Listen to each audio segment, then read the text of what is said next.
সামনে ঈদ, অথচ কোনো অনুভূতি নেই। কেমন যেন হারিয়ে গেল ঈদের আনন্দগুলা। কেন জানি আগের মতো নতুন জামার প্রতি আগ্রহ জাগে না। এখন বুঝতে পারি বাবাই কেন নতুন জামা কিনে না।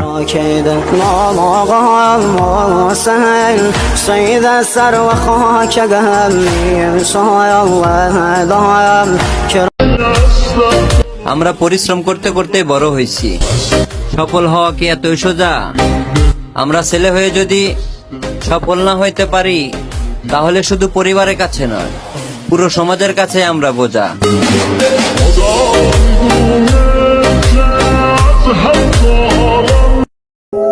পুরুষ পরিশ্রম করে ক্লান্ত হয় না, ক্লান্ত হয় পরিবারের সবাইকে খুশি করতে গিয়ে। নিজের কষ্টগুলো চুপচাপ দিনের পর দিন যায় সয়ে। পরিবারের জন্য পুরুষ গাধার মতো খাটে, হাজার হাজার প্রমাণ পাবে তাকালে রাস্তাঘাটে। নারী তুমি শান্তি দিও, পুরুষ বাড়ি ফিরবে যখন, হারানোর পর তোমার কান্না পৌঁছাবে না তখন।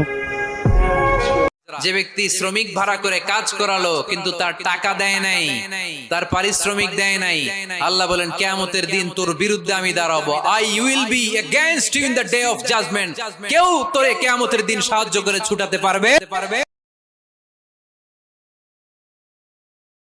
সবার কপালে ঈদ থাকলেও ঈদের মার্কেট থাকে না, ঠিক তেমনি সবার জন্য ঈদ আসলেও ঈদের আনন্দ আসে না।